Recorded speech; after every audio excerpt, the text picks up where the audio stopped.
Hey, it's Patty here, and this is episode number 38 of the Positioning to Profit podcast. I'm so excited you're here. Thank you for checking out the show. Today, I'm going to be talking about being authentic. Had a great conversation, impromptu, with a fellow coach, and she was expressing her concern and shame around putting herself out there with some failures that she has had in her business. And I said, that's perfect. You should absolutely be talking about it. And in today's episode, I'm going to be sharing why this is so key to connect with your audience. Hey there, I'm Patty Dominguez. You're about to discover what it means to position your brand and your business to stand out. This show explores the stories of small business owners just like you who are bringing their message out to the world and impacting their tribe. So if you want to take your business to a category of one status, then hang with me because this podcast shares everything you need to know about how to be more prolific with your brand so that you can have more profits. All right, this episode is going to be awesome, in my opinion, because we're talking about this whole topic of authenticity. And there's a difference between manufactured authenticity and genuinely feeling the authenticity vibe, putting yourself out there in a way where really the intention is to connect, the connection that we want with our tribe so that they can relate to you, so they know you, so they like you, so they trust you, and then for those that are open to it, do business with you. So that's the overall goal of when you get into business, right? You want to connect. But here's the deal. I had a great conversation today with a fellow coach, and she felt a lot of shame around, putting herself out there because there were some stories that she was holding on to around having failures in her business. And I was thinking to myself, girlfriend, I have so been there. We're talking crash and burn, nosedive, financial ruins, failing at launches and, things not working, business things failing, on and on and on. And so that's the magic of what creates the resiliency. And oh, by the way, you can really collect a lot of really great stories out of that because you're putting yourself authentically. And the best part of doing that is that you become relatable. Because how many times have you seen, especially in today's age with social media, where everybody just looks so perfect and polished and everything's great and it's la la land and it's like, what planet are we on?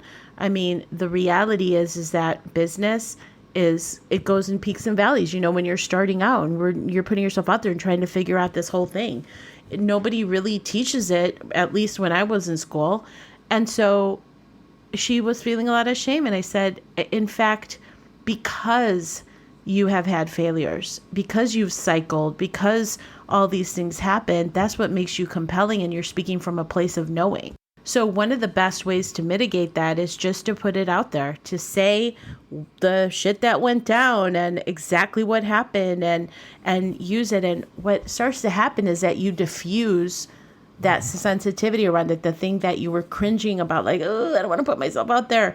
It really desensitizes it. It doesn't become that big of a deal anymore.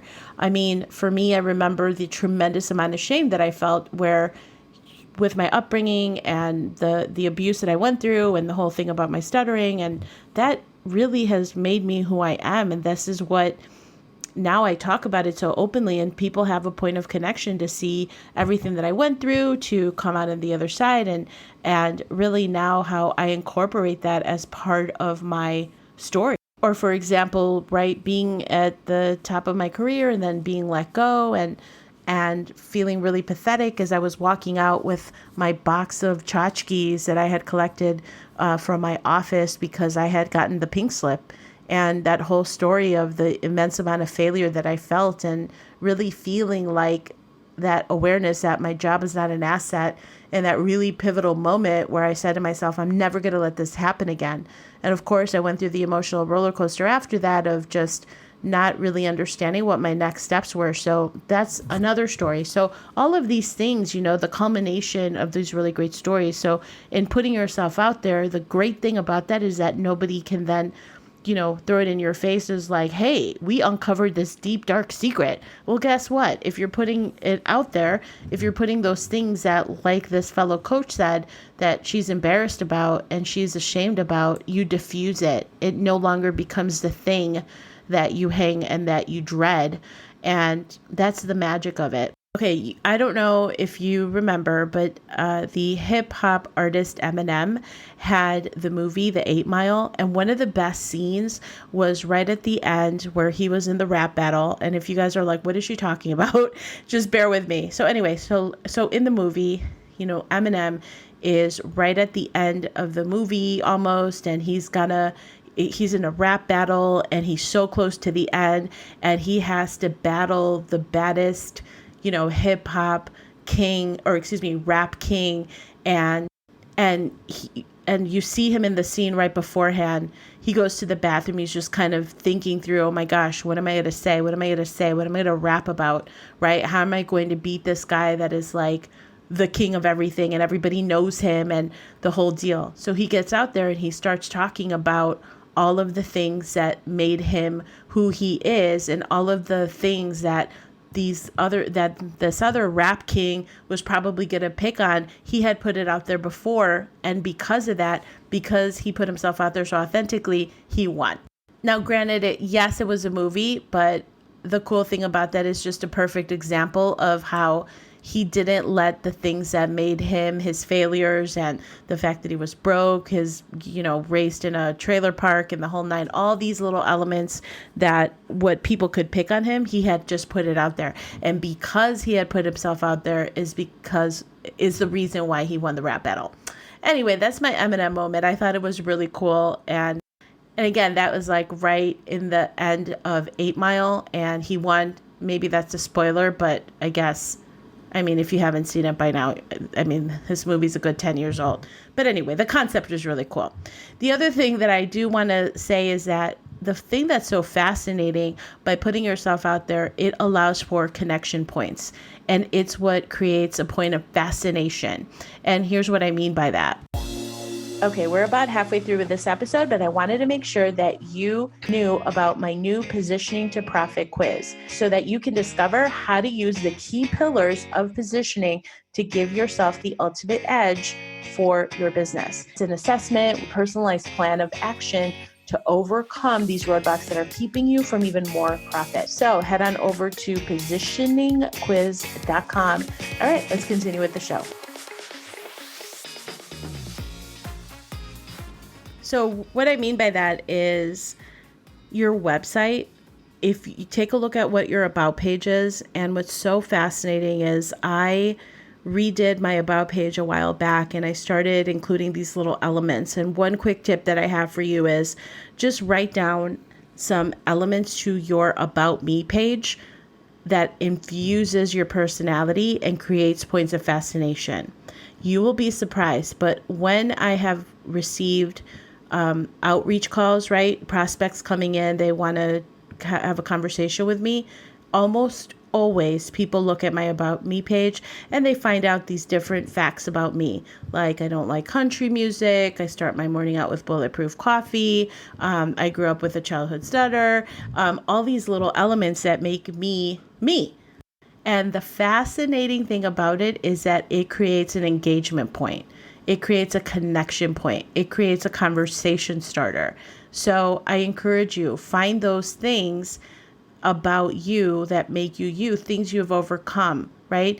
Those challenges that you may have overcome so that you're focusing on not just the glory, but the story, right? For example, if you were a college dropout or you didn't finish college or go to college and now you're teaching CEOs or speaking on stages of hundreds, or the fact that now you're a trusted advisor and you never went to college, or the fact that you were a single mom and grew your business to 6 figures and beyond. Those are these amazing elements that create that know, like, and trust factor. Another point on this authenticity front that we're talking about is to make sure to keep things really simple. See, one of the things that I noticed is that when people have this need to over intellectualize or to give into the curse of knowledge, they complicate things in their languaging. They complicate things, and because of that, the prospect, the confused mind says no. The prospect's like, nobody wants to feel like they're dumb. So keep things really simple, keep things really approachable and relatable. And then the other one was a really good tip that I got from a retreat that I was just at. We were doing some role playing. And as I was going through my role playing scenario, the instructor said, make sure to wrap it up with a feel good bow. In other words, the importance of people feeling good about what they're hearing or what they're reading or what you're saying is super, super critical, because what it provides is the ability for people to take part in what you have to say.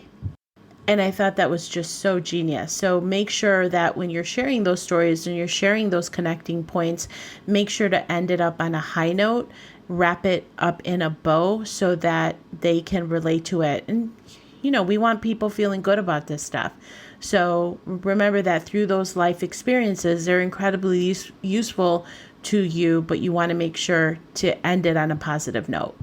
So the challenge really is for you to consider, how do I infuse more of my personality, more of my relatable stories, more of the things that make me unique in my marketing, right? Whether it's in your emails or in your About Me page, I highly recommend it. Take a look at my About Me page. Not that it's like monumentally awesome, but what I have found is that it always is a conversation starter. And you can find it over on my website, pattydominguez.com. So take a look at that, model it, mirror it. I'm not kidding. Every single time I get on the phone, people have a comment about it. So it works. So there you have it. This is what I wanted to share with you, is that whole process of putting yourself out there authentically with the goal of connecting at a greater level, making sure that you keep it simple and you end on a high note. So the goal is for people to know, like, and trust you. So that's what I wanted to share today, was just that quick idea. Again, that follow-up conversation with that fellow coach of mine, and where she was feeling shame about her business failures. And we just had the opportunity to reframe it in a way, right? Wrapping it in a bow and just coming from a place of authenticity and showing that her journey is one to really take a look at it. And she's speaking from a place of knowing and credibility that she's now building her business because of those lessons that she learned. All right, that's what I have for this episode of the Position to Profit podcast. I want to thank you for being here. Make sure to continue to check out the episodes and stay tuned, because I have some really good guests and great ideas and idea sharing and all of that, so that you can position your business to profit. We'll see you next time. Thank you so much for checking out the Positioning to Profit podcast. If you haven't already done so, please make sure to hit that subscribe button so you don't miss any new episodes. And also, it would mean the world to me if you would take a quick moment to leave a rating and review on iTunes, Stitcher, SoundCloud, or your favorite podcast player. It really helps to get the word out about the podcast and, of course, the featured guests. And lastly, please make sure to connect with me on social media: Facebook, Instagram, Twitter, LinkedIn. I'm on all of them. And use hashtag positioning to profit so that I can search you out and connect that way too. All right. Thanks so much. See you next time.